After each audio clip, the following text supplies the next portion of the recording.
Como ya ha tenido oportunidad de referirlo la Sala Penal de la Corte,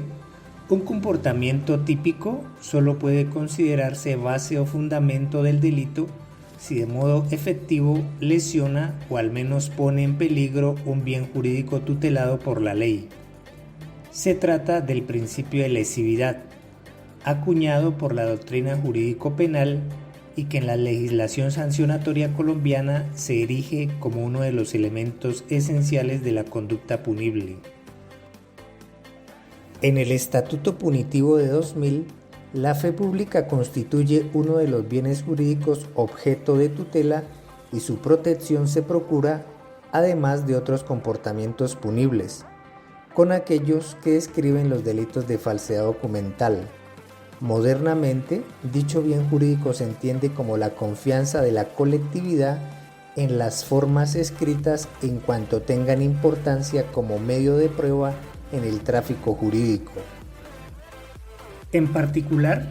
frente a los delitos relacionados con la falsedad documentaria pública, se tiene dicho que su estructuración requiere la presencia de los siguientes elementos. A. La mutación de la verdad, en el entendido de que se trata de la alteración de la misma en su sentido y contenido documental con relevancia o trascendencia jurídica. B. La aptitud probatoria del documento y C. La concurrencia de un perjuicio real o potencial. La imitación de la verdad implica que el documento pueda servir de prueba por atestar hechos con significancia jurídica o relevantes para el derecho, es decir, que el elemento falsificado debe estar en posibilidad de hacer valer una relación jurídica. Se trata, por tanto, de la creación mendaz con apariencia de verosimilitud, que en el caso de la falsedad documental pública se entiende consumada con la editio falsi, es decir, con la simple elaboración o hechura del documento que se atribuye a una específica autoridad pública y que por ende representa una situación con respaldo en el derecho al involucrar en su formación la intervención del Estado por intermedio de alguno de sus agentes competentes, esto es, que se supone expedido por un servidor público en ejercicio de sus funciones y con el lleno de las formalidades correspondientes. Además, es un delito clasificado entre los de peligro, en el entendido de que el mismo no exige la concreción de un daño, sino la potencialidad de que se realice, esto es, aquel estado causalmente apto para lesionar la fe pública en que se encuentra el instrumento con arreglo a sus condiciones objetivas, forma y destino, como a las que se derivan del contexto de la situación, y cuya incidencia se mide por la aptitud que tiene de irrogar un perjuicio. La falsedad documental pública, por tanto, no requiere del uso del documento. Ella se presenta con la material elaboración espuria del mismo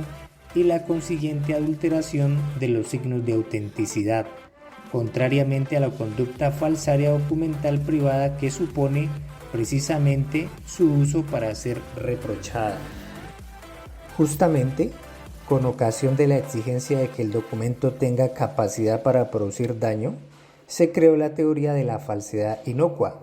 Ya desde Carrara se advirtió que no puede reputarse la presencia de delito de falsedad si el acto cumplido no tiene potencia de dañar, indicándose al propio tiempo que un documento notoriamente falso, burdo, no puede calificarse de delictivo. En palabras del connotado tratadista italiano,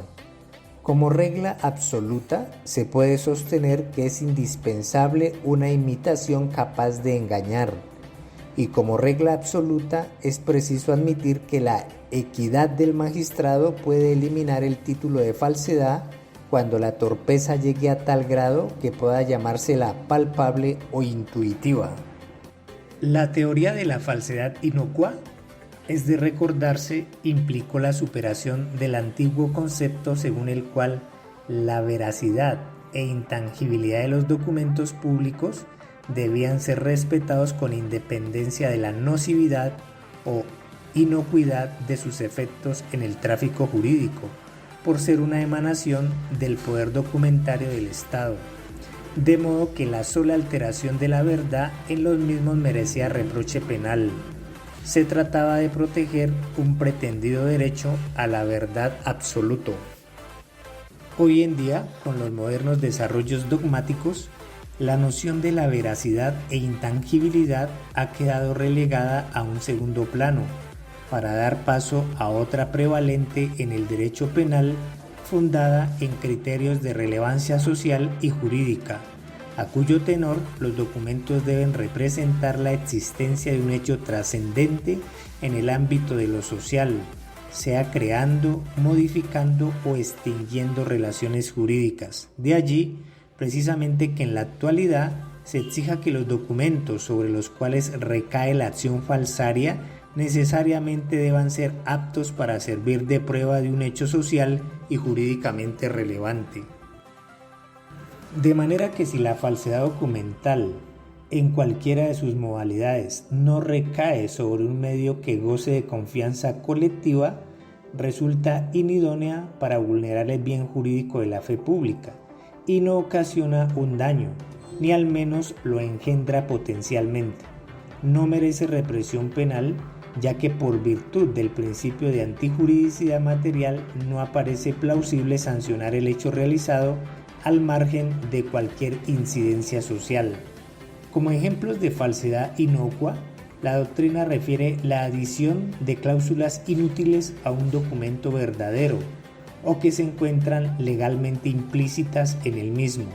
la falsificación que se realiza sobre un documento inexistente o carente de valor en su totalidad por tener objeto o causa ilícitos o por provenir de persona absolutamente incapaz o por haberse omitido formalidades ad substantiam actus, la alteración que recae sobre partes no esenciales del documento, entre otros casos. En punto a la falsedad burda, es necesario señalar que la misma surge cuando la adulteración es tan grotesca y manifiesta que su presencia se advierta a simple vista y sin mayores esfuerzos por cualquier observador con mediana inteligencia. Desde luego, corresponderá al juez determinar si la falsedad es burda, dependiendo de las características tanto del documento original como de los textos objeto de mutación, así como del contenido intrínseco de uno y otros.